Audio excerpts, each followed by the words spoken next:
Rock Talk, Berk Hawk, Rock Talk, Berk Hawk, Rock Talk. What's up, party people? I'm Berk Hawk, and this is Rock Talk. Today I'm joined by Spencer Davis and Ronnie Michael of Rockwell Resolution.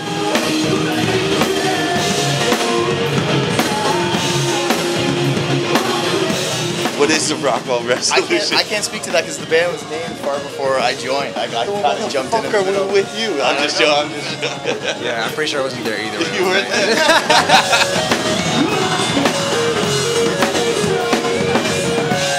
What have you guys been up to? Obviously, you guys are coming back to support a good cause, a good friend. Absolutely. I've been working a ton and writing as much as I possibly can and trying to get together with these guys and just reconnect and write and do everything that we can for the show. Yeah. And I mean, aside from that, just busy, just normal busy, man. Working, chasing the kids around, and just trying to get by. You know what I mean? Yourself? That's basically it. Just living the dream.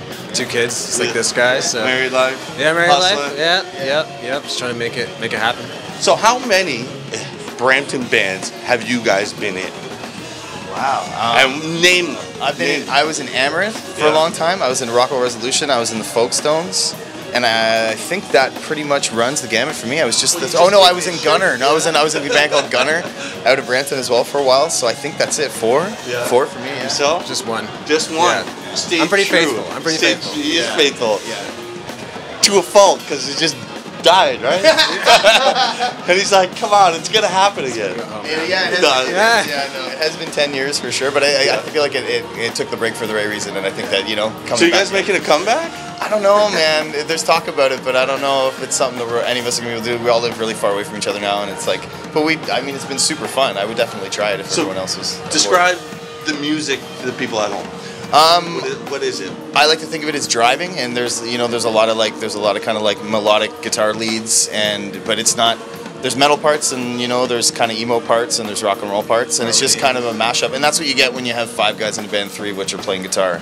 Everybody's kind of grabs something, and we don't really discriminate too much on what another guy wants to do. That's why it all kind of comes across that way.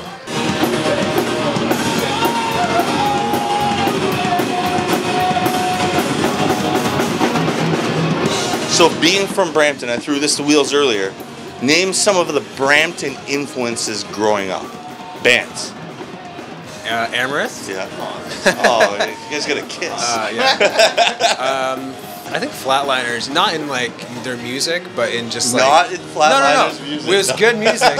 It was just the fact that they were doing something. You know what I mean? They kind of gave you that spark for a dream, and you can actually do something with it. Yeah, absolutely. That was a huge deal. For me, one of the first tapes I ever heard was a Freon tape. Oh, look out! And that was my sister played it for me, and that was a lot of the guys from Wheels and a singer.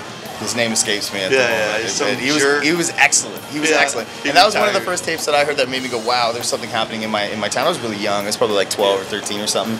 And it was really great. Shows. Absolutely. And one of the other bands, Wheels is obviously a huge one for me, but Crimson Shadows is a big one for me too, just because they've really done a lot, and they're really great musicians and great guys, and I really respect their playing and them as dudes. So those are big ones for me.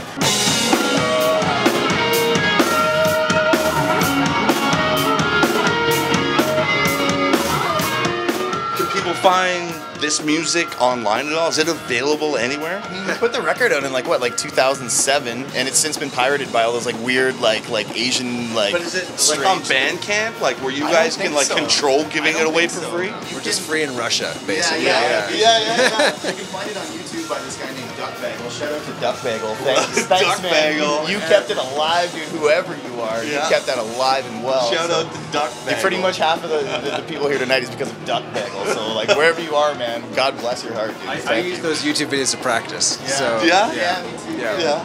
Absolutely. Yeah. So, there's no immediate reunion. There's constantly writing going on.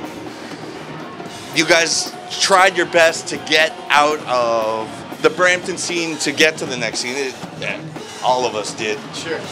What advice can you guys give to the next wave of Brampton bands coming up, trying to go for that dream?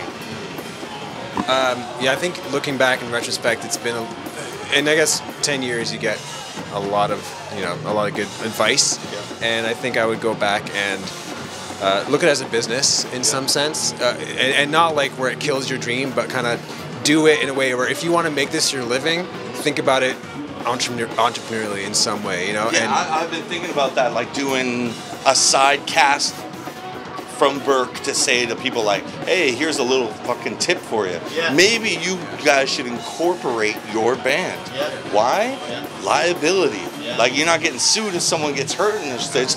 You shut down the fucking band name if it gets sued. Like, Yeah. stuff like that. Absolutely. One thing for me, I think, for us, we kind of fought. We didn't fight like the whole internet thing. Like when we were a younger band, we put everything we could up online or whatever, but we didn't realize how big of a tool that was. And let's be honest, the internet has completely changed the music industry. Sure. Go and do that. Put it all on everything that you can. You know, interact with other bands, talk with other people, make it a community. Don't necessarily just try to say, this song's amazing, we should really go record this, we really gotta do this. It's the right ears, the right person, the right time. Sure. That's really gonna push you over it. You know what I mean? You can play as many shows as you want all year long, but it's not as long as, you know, you're going to stay in the same spot until the right person hears it at the right time, you know? The other thing I always thought was everybody is in a competition. Let's not compete, let's bring each other up. Yeah. Let's support each other in the scene. You may not necessarily find their music the best music, but they're trying just as hard as you are. Let's just bring each other up and support. Yeah. I think that's what the next generation needs to do, or any scene won't survive. You know what? We had that too. There was really a sense of community with us. Like Amaranth and Rockwell played shows together forever, and Yeah. we're great friends until I left Amaranth to join Rockwell, and we still remain super close friends. All those guys will be here today. But like, you know, it's one of those things. You really do have to have a community, and you have to have a solid base. And just like you said, bands have to hold each other up. That's a big thing for sure. Any community, whether it's bands, comedians, learn from sports. All four lines in hockey are best buds. They got to keep each other up. Maybe they're not best buds outside of their profession, but when they're on that bench, they got each other's backs. You know, so even the farm team does, and their farm team. You know, so you got to support the bands that are around and the ones coming up. Sure. Yeah. Well, I appreciate your guys' time, man. Appreciate it. Yes, Berk, whatever. People call me all kinds of stuff today. Asshole, fuckface. All right, peace out, party people.